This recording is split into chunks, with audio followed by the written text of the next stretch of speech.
गाड़ी वाला आया घर से कचरा निकाल, गाड़ी वाला आया। एक बार 3 यूट्यूबर्स थे, उनमें से तीनों ने अपना चैनल अलग अलग टाइम पे खोला। दोस्त थे और तीनों ने अपना चैनल जो है वो अलग अलग टाइम पे खोला। अलग अलग टाइमलाइन का मतलब है कुछ ऐसी टाइमलाइंस जब एक ने तो तब खोला जब यूट्यूब पे बिल्कुल यूट्यूब का नामो निशान तक नहीं था। एक ने तब खोला जब यूट्यूब का सबसे डार्केस्ट फेज़ था। वो टाइम जब यूट्यूब का मतलब नामो निशान नहीं था और किसी को यूट्यूब के बारे में पता नहीं था। उसके बाद ही वो फेज़ आया जो यूट्यूब का सबसे डार्क टाइम था। और अब आज का एक मॉडर्न एरा हम सब जानते हैं। ये तीनों बचपन के दोस्त थे। तो ये तीनों अच्छा कोइंसिडेंस ये है कि ये तीनों बचपन के दोस्त थे और इन्होंने छुट्टियों में खोला है कि भैया बोर हो रहे हैं, करने के लिए कुछ नहीं, तो चलो हम यूट्यूब वीडियोस बनाते हैं। अब इस बात का क्या कहानी मैं सुना रहा हूँ, ये मतलब कोई ऐसी बड़ी कहानी नहीं है। तो इवेंचुअली इनको अच्छे से बात ये समझ में आ गई कि 2014 वाले का चैनल चल गया क्योंकि उस टाइम पे ज़्यादा लोग बना नहीं रहे थे। तो जो बाकी के दो थे, जैसे एक ने 2017 में और एक ने ये कोविड गया उसके आसपास का बनाया होगा, 20 से 23 के बीच में बनाया होगा। तो अब इन दोनों का चैनल चल नहीं रहा। अब इन तीनों को ये बात समझ में आ गई कि भाई मेहनत करके कंटेंट बनाओगे तो बात नहीं बनने वाली। तो तीनों ने सब्सक्राइबर खरीदने शुरू कर दिए। सब्सक्राइबर, व्यूज़ नकली, सारे के सारे बॉट, ऐसा नहीं असली खरीदे रहे हैं ना, सारे फेक, एकदम फेक। क्योंकि इंस्टाग्राम पे अगर बॉट खरीदते हैं ना दिख जाता है, rocket emoji, fire emoji, comments देख के समझ में आ जाता है कि नकली हैं। लेकिन अगर और लाइक टू डिसलाइक रेशियो से भी पता चल जाता है। लेकिन यूट्यूब पे ऐसा नहीं होता क्योंकि बहुत सारे ऐसे चैनल 23 मिलियन सब्सक्राइबर लेके बैठे हैं, वहीं जो व्यूज़ झांट पर नहीं आ रहे। तो फिर क्या किया जाए? तो इन तीनों ने वीडियो बनाए, मेहनत से बनाए, लेकिन व्यूज़ खरीदना शुरू कर दिया। लेकिन एक ने क्या करा, एक ने तो हद ही कर दी, उसने व्यूज़ खरीदे, एक और चैनल खोल के 2-3 मिलियन खरीद लिया। पता नहीं कैसे खरीदे उसने, मुझे नहीं पता। और फिर उसको स्पॉन्सर भी मिल गया अच्छे खासे, उसने दिखा दिया। और एक ब्रांड से 20-30 हज़ार रुपये या 40-50 हज़ार रुपये लेके एक वीडियो को स्पॉन्सर भी कर दिया। और वो उसी स्ट्रैटेजी को फॉलो करके इवेंचुअली एक बड़ा यूट्यूबर बन गया। दूसरे ने क्या किया, दूसरा क्या करता था, वो पहले वो भी व्यूज़ खरीदता था। और तीसरा जो था वो सबसे अलग था। अब बाकी दो तो व्यूज़ खरीदने वाले थे, तो जो दूसरा जो था वो वीडियो डालता था और वीडियो को 2-3 हफ्ता छोड़ देता था कि भाई देखो तो कैसा चलता है मामला। अगर कम व्यूज़ हैं तो उस पर व्यूज़ पैसे दे करके डलवा के ज़्यादा बढ़वा लेता था। और तीसरा भी यही करता था। लेकिन तीसरा वाला जो था, अब सवाल उठा कि इन तीनों में सबसे ज़्यादा आगे कौन जाएगा। सबसे ज़्यादा आगे कौन जाएगा? और व्यूज़ खरीद लेते थे या सब्सक्राइबर खरीद लेते थे। Either they use to buy views और they use to buy subscribers. 2 और 3 की बात हो रही है। पहला वाला तो अपना नॉर्मल व्यूज़ खरीद के काम चला रहा था, स्पॉन्सर को लूट रहा था। तो इवेंचुअली सबसे ज़्यादा सक्सेसफुल कौन हुआ? सबसे ज़्यादा सक्सेसफुल तीसरा वाला हुआ। अब आप पूछेंगे कैसे? क्योंकि उसने एक स्ट्रैटेजी अपनाई। वो वीडियो डालता था, वो सब्सक्राइबर खरीदता भी था, व्यूज़ भी खरीदता था। दूसरा वाला भी दूसरे नंबर पे जो था वो भी खरीदता था। लेकिन तीसरा वाला सबसे ज़्यादा सक्सेसफुल हुआ क्योंकि तीसरे वाला जबकि सबसे ख़राब हालत में था, क्योंकि वो 2023 या 20 तब बहुत कंपटीशन बढ़ गया था यूट्यूब पे और वायरल होना ऑलमोस्ट नेक्स्ट टू इम्पॉसिबल हो गया था। इतने चैनल खुल गए, करोड़ों चैनल खुल गए। और जो सेकंड वाला था वो सबसे डार्केस्ट एरा में था यूट्यूब के, क्योंकि तब कोई रिस्ट्रिक्शन नहीं होती थी, कोई गाली, मतलब बहन जो बकना है बको, मतलब मेंटली टॉर्चरिंग हो जाता था। लोग 16 साल की लड़कियों को रांड बोल देते थे अपने वीडियो में, रांड, बिल्कुल रंडी बोल देते थे। और आज की डेट में सिविलाइज्ड एक्ट कर रहे हैं लॉजिकल रोस्टिंग के नाम पर। तो वो ऐसे टाइम से निकला था। 2014 वाले ने ये तीनों फेज़ विटनेस करे हुए थे। वो तो अपना व्यूज़ खरीद के काम चला लेता था, उसको इतनी कोई पड़ी नहीं थी पहले वाले को। तो तीसरा वाला कामयाब क्यों हुआ? क्योंकि वो वीडियो को प्राइवेट करता था पहले, फिर वो व्यूज़ खरीदता नहीं था, फिर वो सब्सक्राइबर, पहले व्यूज़ खरीदा, फिर उसके बाद वो क्या करता था कि 100 अच्छे खासे सब्सक्राइबर खरीद लेता था भाड़े के भाव से क्योंकि उसको पता चल गया था कि व्यूज़ जितने महंगे हैं सब्सक्राइबर उतना ही सस्ता है। तो प्राइवेट करा वीडियो को, व्यूज़ खरीद लिए, उसको पब्लिक कर दिया और सब्सक्राइबर उसने बढ़वा दिया। उसकी टाइमिंग ज़बरदस्त थी, उसकी टाइमिंग एकदम सही थी, इसलिए वो वायरल हुआ। क्योंकि वो ये दिखा देता था कि उसे ये समझ में आ गया कि देखो अगर फेमस होना है तो ऑडियंस को दिखा दो कि तुम्हारा चैनल अच्छा खासा चल रहा है, तुम्हें बस ये फोकस करना है कि यूट्यूब तुम्हारा वीडियो ज़्यादा से ज़्यादा रिकमेंड हो। और उसके लिए अगर तुम, और सब्सक्राइबर सस्ता आता है तो उसने सब्सक्राइबर खरीदना शुरू कर दिया, उसने व्यूज़ खरीदना बंद कर दिया इवेंचुअली।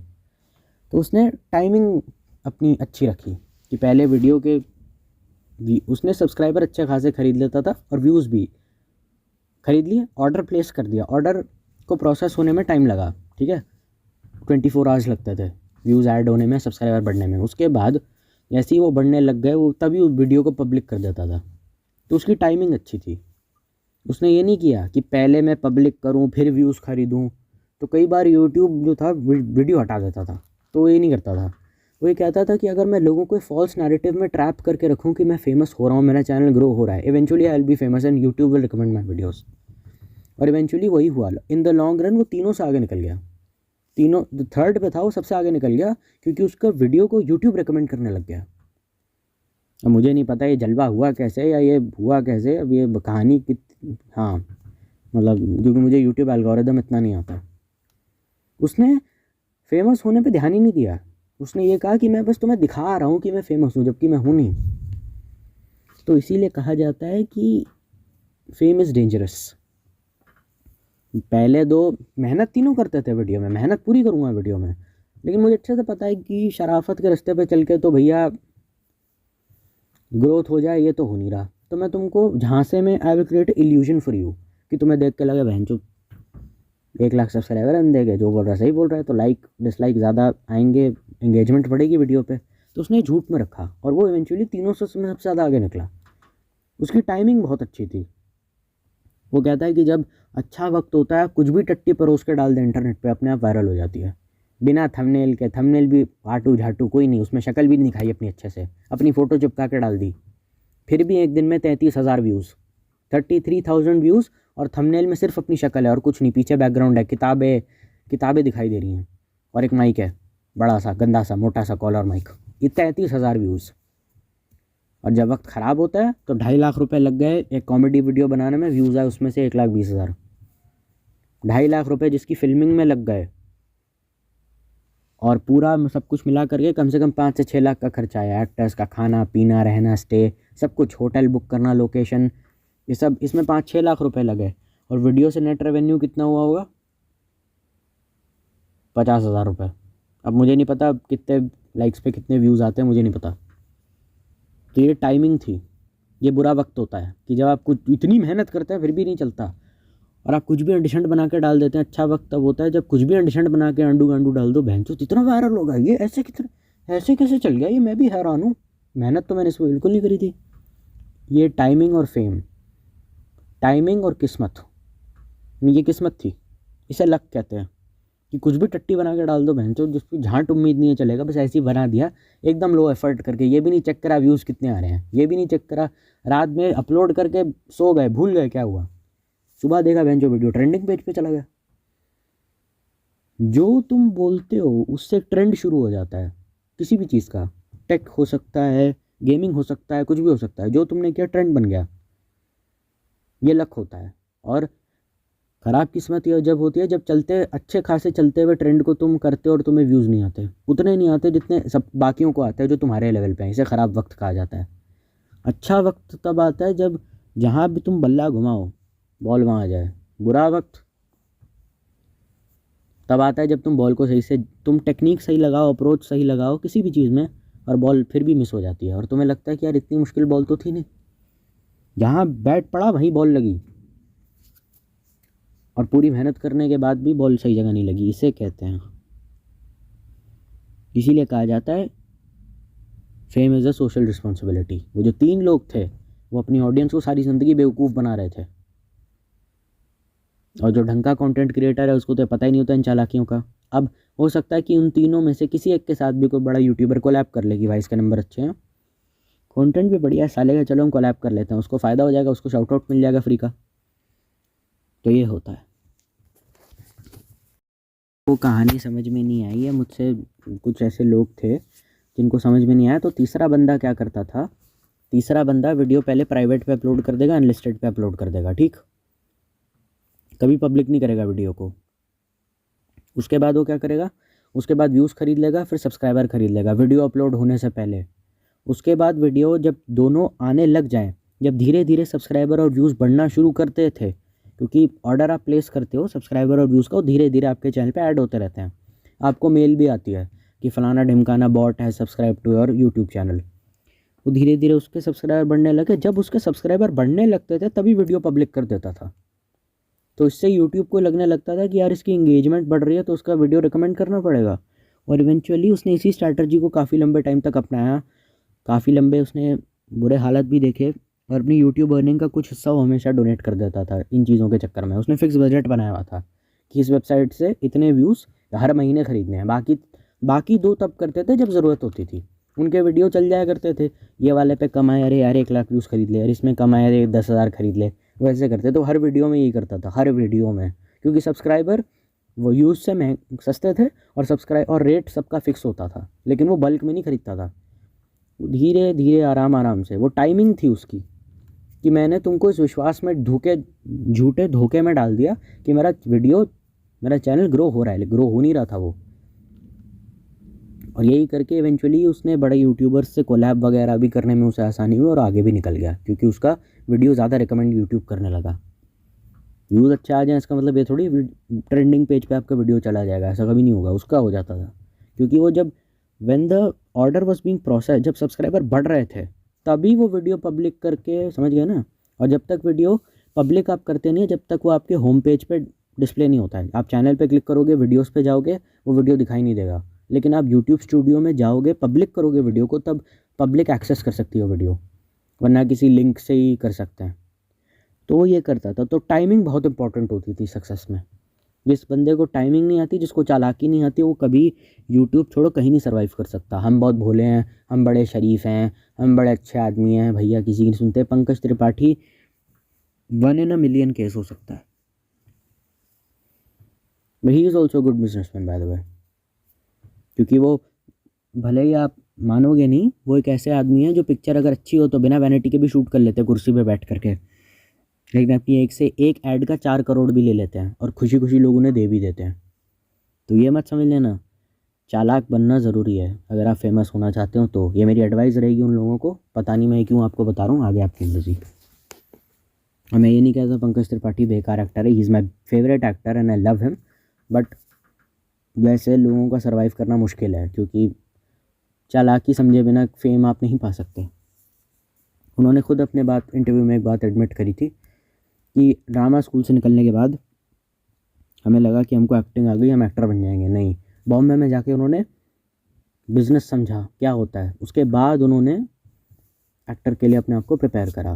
तो तालीम लेने के बाद या फिर सब कुछ धंधा सीखना पड़ता है, तो तुम्हें खुद से ही सीखना पड़ेगा। नहीं सीखोगे तो तुम्हारा कुछ नहीं होने वाला। पर्सनली प्रोफेशनली कोई आईटी फर्म में काम करने वाला बंदा हो नहीं, जब तक ये नहीं जानोगे कॉर्पोरेट में किस तरीके का माहौल होता है, गूगल से प्लेसमेंट उठा ले, कहीं से भी उठा ले, अमेज़ॉन से उठा ले, कुछ नहीं होने तेरा। अगर कॉर्पोरेट में दम घुटता है तो बीटेक नहीं कर सकते। पहले उन लोगों के पास जाओ और उनसे एक्सपीरियंस लो जो उस फील्ड में एक्टिव है। कुछ मिल गया तो ठीक, नहीं मिला तो अनुभव मिल जाएगा। ये मेरी एडवाइस रहेगी उन लोगों को जो यूट्यूब पे आना चाहते हैं। बहुत सारे लोग पूछ रहे थे, डीएम कर रहे थे, तो दे दी। फोकट का ज्ञान मैं चोदता नहीं, तो कमेंट में गाली मत देना कि फोकट का ज्ञान क्यों चोद रहा है, हमें क्यों बता रहे हो। बता इसलिए रहा हूँ क्योंकि ये सब और कोई नहीं बताएगा। चलो चलता हूँ। हमारी पेरेंट्स की जनरेशन के या उनसे ऊपर वाले जनरेशन के जो लोग थे, फाइनेंशियली या एकेडमिकली वो ज़्यादा अच्छे नहीं ना रहे हों, लेकिन बहुत सारी ऐसी चीज़ें हैं जिनमें वो बहुत पारंगत थे। तो उनका एक कोट है जो मुझे याद आया। ये हमारे परदादा जी हमसे कहा करते थे कि बुराई जो है वो हमेशा अच्छाई के रूप में आएगी। स्वार्थ जो है, ग्रीड, वो हमेशा सेल्फलेसनेस या निस्वार्थ के रूप में आएगा। वो हमेशा यही कहा करते थे। ये बात तब की है जब ये डाक स्पीकर भी माइक्रोफोन होता था तब माइक्रोफोन दोज वो चीज़ें हमें तब नहीं समझ में आती थी। हमें लगता था कि क्या ये ज़बरदस्ती कहानियाँ बुझा रहे हो और क्या फालतू बात है ये। हालांकि इतनी कभी हैसियत नहीं हुई कि उनको मुंह पे बोल पाए, लेकिन हमारे एक्सप्रेशन से पता चल जाता था कि घंटा समझ नहीं आया। I was a expressive child, मतलब मेरे चेहरे पे से पता चल जाता था कि मेरा क्या मतलब इमोशंस है, हमेशा से था। बहुत सारे स्पीकर्स रहे हैं। स्पीकर्स मतलब वो घर पे नहीं, मतलब जैसे डाक स्पीकर है वैसे ही बहुत सारे स्पीकर्स हमारे ख़ानदान में रहे हैं। आज जाकर के इतने सालों बाद, ये कब की बात रही होगी, 2009 में ना, तब मेरी क्या एज थी, 2003 में मैं 6 साल का था। तब मैं 6 साल का रहूँगा या फिर 5 का रहूँगा, कोई आइडिया है नहीं सच। तब हमें और इस बात का पता, या ये बात हमको जाकर समझ में आई है 15 साल बाद, नहीं 16 साल बाद हमको पता चला कि इस चीज़ का क्या मतलब है। ऐसे थे हमारे परदादा जी, क्या नाम भूल गया, मगन स्वरूप गौर, हमारे परदादा जी। Those were the finest and the most intellectual speakers, observers of our society. उस ज़माने के लोगों को इतनी अकल थी कि आजकल की जनरेशन की प्रॉब्लम्स भी उनकी कही हुई उस टाइम की बातों से रिलेट कर पाती हैं। उनको पहले ही दिख गया था कि टेक्नोलॉजी और ये मॉडर्न एरा और कमर्शलाइजेशन या कैपिटलाइजेशन आदमी को तरक्की दे तो रही हैं, लेकिन किस हद तक बर्बाद कर देंगी या इंसान कैसा हो रहा है ये उनको दिख रहा था।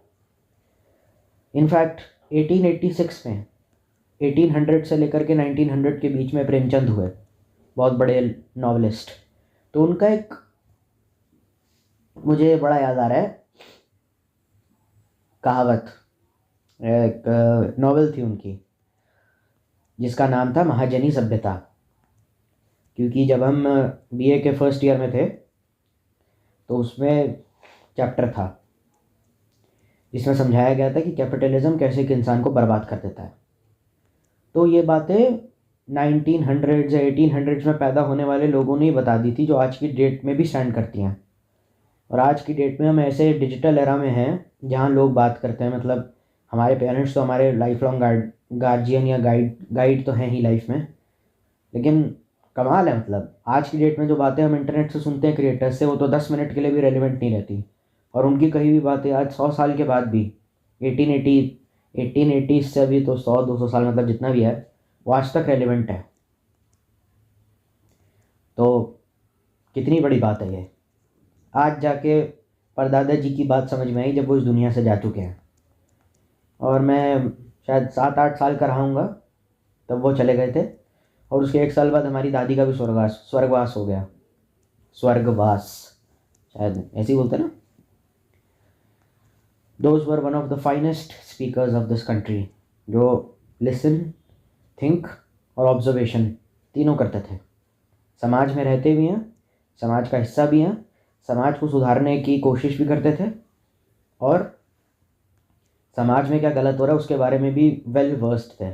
और ये सब उस टाइम पे जब कोई टेक्नोलॉजी नहीं होती थी, कोई RS अग्रवाल नहीं, कोई फिज़िक्स वाला नहीं, कोई कुछ नहीं। गाइड मिल जाती थी किताबों की, यही बहुत बड़ी बात थी, शायद वो भी नहीं होती थी। ये था वो दौर, ये था 70s के बच्चों की कहानी। ऐसे थे वो लोग, और यही बात थी जो उनको हम सबसे अलग बनाती थी। उन्होंने मुझसे कहा था कि बचपन में मैं बहुत आगे जाऊंगा, लेकिन वो बात एकदम बकवास थी, पर चलो कोई नहीं।